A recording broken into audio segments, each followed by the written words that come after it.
Dr. Krista here. Let's chat about constipation and what some of the root causes may be. I know a lot of us struggle with slow bowels, not having a bowel movement every day. And so ideally you want to have a bowel movement daily, size, shape, consistency of a banana. And I know that some people believe, oh, that's just not normal for me, my whole family.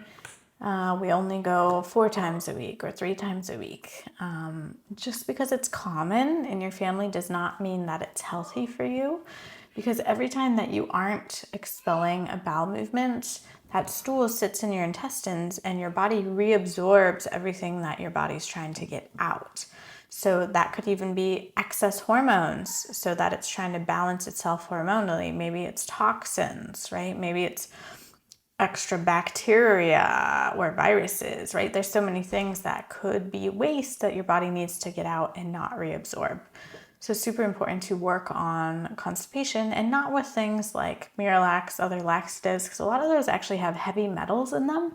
And if that's something you're relying on every single day, that is not going to be good in the long run. And for some people, things like fiber supplements or high fiber foods can make constipation worse too, which gives us some clues as to what might be going on.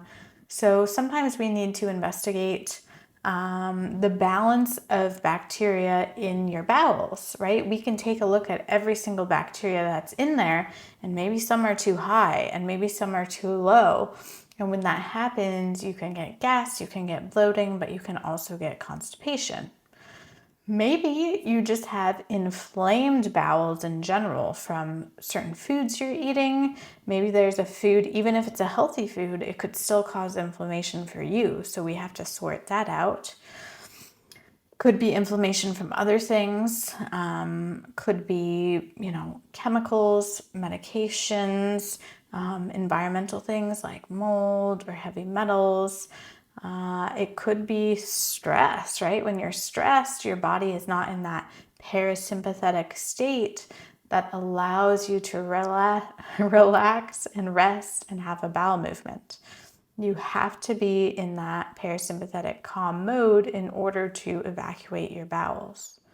Could also be hormonal imbalances, especially if you notice it at certain times in your cycle. Too much progesterone, for example. Progesterone slows things down, creates laxity so that you're not as able to expel bowel movements, for example. So there's different things that could be going on hormonally, food-wise, with your gut health. Parasites and things are a whole nother story too, depending on what's in your bowel movements, whether it's undigested food or mucus. Sometimes there can be things going on with your gallbladder that aren't allowing you to evacuate. Sometimes it's not having enough digestive acid or digestive enzymes produced from your pancreas and your gallbladder. So sometimes we need to support those organs. And again, if you just take a supplement for these things, it may be that your gut is inflamed and you're not even absorbing the supplements to begin with. So really important that we address the root cause so that you're not reliant on pills forever and ever.